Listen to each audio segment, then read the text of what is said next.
ദൈവാനുഭവത്തിൽ ഉയർച്ച നമുക്ക് സംഭവിച്ചിട്ടുണ്ടോ എന്ന് നമ്മളെപ്പോഴും ഒരു ആത്മപരിശോധന നടത്തണം. കാരണം ദൈവം ഈ ആത്മപരിശോധന നമ്മൾ നടത്തിയില്ലെങ്കിലും നടത്തണുണ്ട്. അതാണ് ഒരു പ്രശ്നം. നമ്മൾ നമ്മുടെ ആധ്യാത്മിക വളർച്ചയെക്കുറിച്ച് അവലോകനമൊന്നും ഇല്ലെങ്കിലും ദൈവം നമ്മുടെ ആധ്യാത്മിക വളർച്ചയെക്കുറിച്ച് കൃത്യമായി അവലോകനം നടത്തുകയും നമ്മുടെ സിലബസിന് പുറത്ത് കളയുകയും ചെയ്യുന്നുണ്ട്. വളരെ വ്യക്തമാണത്. പല ആൾക്കാരുടെ ജീവിതത്തിൽ നാം പരിശോധിക്കുമ്പോൾ they are out of syllabus, ദൈവത്തിൻ്റെ സിലബസിൽ നിന്ന് പുറത്താണ്. ഇത് ആധ്യാത്മിക മേഖലയിൽ വലിയ ഒരു ട്രാജഡിയാണ്, ഒരു കലാമിറ്റി. നമ്മുടെ വെള്ളപ്പൊക്കം പോലെയൊക്കെ സംഭവിക്കത്തില്ലേ, കോവിഡ്, വെള്ളപ്പൊക്കം, അതുപോലെയൊക്കെ ഉള്ള ഒരു ആധ്യാത്മിക കലാമിറ്റി, ദുരന്തമാണ് ദൈവത്തിൻ്റെ സിലബസിൽ നിന്ന് പുറത്തു പോകുക എന്നുള്ളതാണ്.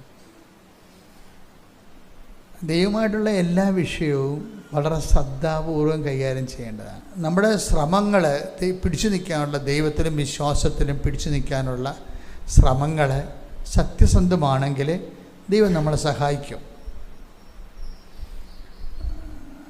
നമ്മുടെ വിശ്വാസ ശ്രമങ്ങൾ അത് പലപ്പോഴും വ്യാജമാകാനുള്ള കുറേ സാഹചര്യങ്ങളുണ്ട്. വിശ്വാസ ശ്രമങ്ങൾ ചില സമയത്ത് ചിലർക്ക് വ്യാജമാവും, വ്യാജമായ ശ്രമങ്ങൾ നടത്തും.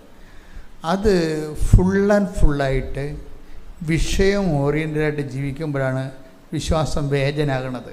നമ്മളെപ്പോഴും ദൈവത്തുമായിട്ട് ബന്ധപ്പെടുന്ന ഓരോ കാര്യങ്ങൾക്കും, ദൈവവുമായിട്ട് ഇടപെടുന്ന ഓരോ കാര്യങ്ങൾക്കും നമുക്ക് എന്തെങ്കിലും വിഷയം ഉണ്ടാകും.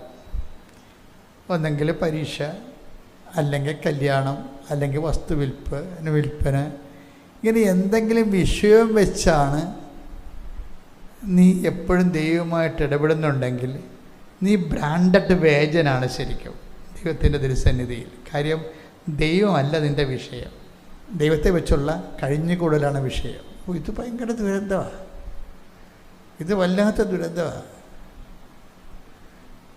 ഒന്നാമതൊരു ഇതിൻ്റെ വിഷയം വെച്ച് കഴിഞ്ഞാൽ എന്താണ് ഇതിൻ്റെ ദുരന്തം എന്ന് പറയുമ്പോൾ സംഭവിക്കണമെന്ന് വെച്ച് കഴിഞ്ഞാൽ ദൈവം കമ്മ്യൂണിക്കബിൾ അല്ലാതെ വരും. കുറേ നാൾ കഴിഞ്ഞാൽ ദൈവത്തിൻ്റെ ഇപ്പോൾ ഈ ഉടമ്പടിയൊക്കെ വന്നപ്പോൾ ഉടമ്പടിയൊക്കെ വളരെ പെർഫെക്റ്റായിട്ട് പ്രയോഗിച്ച് ജീവിക്കുന്ന ആയിരക്കണക്കിന് മനുഷ്യരിപ്പോൾ ഉണ്ട്.